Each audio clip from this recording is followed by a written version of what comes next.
Good morning, champion. This is Professor Rasan from Government College of Technology. I am my technical champion Selvakan along with me. இப்போ இன்னைக்கு engineering மெக்கானிக்ஸில் ரெண்டு formula நம்ம தெரிஞ்சுக்கிட்டோம். என்ன formula தெரிஞ்சுக்கிட்டோம்? ரிசல்டன்ட்டோட formula அப்புறம் magnitude அது டைரக்ஷன் கண்டுபிடிக்கிறதுக்கான டைரக்ஷன் ரிசல்டன்ட் தான் மேக்னிடியூட் ஃபார்முலா டைரக்ஷன் கண்டுபிடிக்க ரெண்டு ஃபோர்ஸ் ஆக்ஷன் காரணங்களா அப்படி ரிசல்டன்ட்டுக்கும் இப்போ எப்பவுமே வந்து ஒரு விஷயம் தெரிஞ்ச பிறகு அந்த விஷயம் வந்து இருக்குன்னா அந்த விஷயத்தையே அப்படியே கேட்க மாட்டாங்க. அதை வந்து ஸ்பெஷல் எப்போ ஸ்பெஷல் ஆகும் அதை பற்றி தான் கேட்பாங்க. எக்ஸாம் காம்படிட்டிவ் எக்ஸாமில் ஸ்பெஷலான விஷயம் தான் கேட்பாங்க. ஏன்னா வந்து காம்படிட்டிவ் எக்ஸாம்ன்றது அது ஸ்பெஷல் எக்ஸாம். அப்போ கேட்குற விஷயம்லாம் ஸ்பெஷலாக இருக்கிறதா கேட்பாங்க. சில இடத்துல போனால் வெனிலா ஐஸ்கிரீம் கிடைக்கும், அப்புறம் பட்டர்ஸ்காட்ச் கிடைக்கும் தனித்தனியாக. சிலதெல்லாம் பார்த்தீங்கன்னா ஒரு எல்லாத்தையும் கலந்து கட்டி ஃப்ரூட் மிக்சர் மாதிரியா எல்லாம் ஐஸ்கிரீமே மிக்ஸ் பண்ணி தருவோம். ஸோ அந்த மாதிரி நமக்கு கிடைக்கும். ஸோ இப்போ நம்ம கண்டிஷன் ஸ்பெஷல் கண்டிஷன் என்ன அப்படின்னா தீட்டா வந்து 0 டிகிரி ஆனால் ரிசல்டன்ட் என்ன, தீட்டா வந்து 0 டிகிரி ஆனால் ரிசல்டன்ட் என்ன, இதில் சப்ஸ்டிட் பண்ண போகிறோம். p² + 2p cos 0 எவ்வளோ?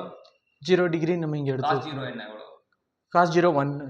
அப்போ p² + 2pq + q² வரும். அப்போ அது பார்த்தீங்கன்னா r = p + q அப்படின்னு வரும். சரியா? a + b whole square formula வந்துடும்.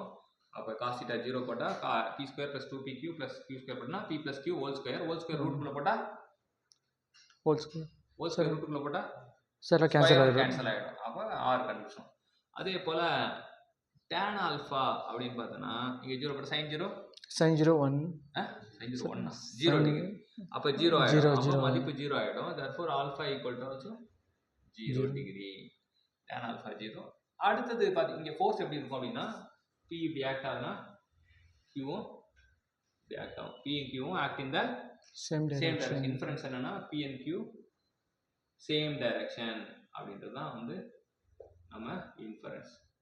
எப்பவுமே வந்து நம்ம புரிதல் வந்து இது வரும். அடுத்தது வந்து 180 டிகிரி அப்படின்னு பார்க்கும்போது 180 டிகிரி cos 180 டிகிரி என்ன வரும்? -1 p² + -2pq + q² அப்படி வரும்போது அப்போ இங்கே வந்து p - q வரும். tan ஆல்ஃபா வந்து 180 போட்டாலும் அது 0 தான். அப்போ ஆல்ஃபா வந்து 0 டிகிரி. ஆல்ஃபா வந்து 0 டிகிரி அப்படின்றத வச்சுக்கலாம். ரிசல்டன்ட்டுக்கும் இதுக்கும் வந்து அது 0 டிகிரி தான். இப்போ நீங்கள் பார்த்தீங்கன்னா இது எப்படி ஆக்ட் ஆகும்னா Q வந்து இந்த பக்கம் ஆக்ட் ஆகும், இங்கே சென்டர். P வந்து ஆப்போசிட் டைரக்ஷன், அது சேம் டைரக்ஷன் மாதிரி இங்கே ஆப்போசிட் டைரக்ஷன் இன்ஃபரன்ஸ். அடுத்து 90 டிகிரி போட்டால் √p² + q². cos 90 வந்து 0 ஆனால் அப்போ tan ஆல்ஃபா இங்கே 90 sin 90 போட்டால் 1 வரும். இது 0 ஆகிடும். அப்போ tan ஆல்ஃபா q/p. ஆல்ஃபா வந்து tan இன்வர்ஸ் ஆஃப் q/p. அப்போ ஆங்கிள் வந்து இருக்கும். இது p, இது q அப்படின்றது தெரிஞ்சுக்கலாம். q/p.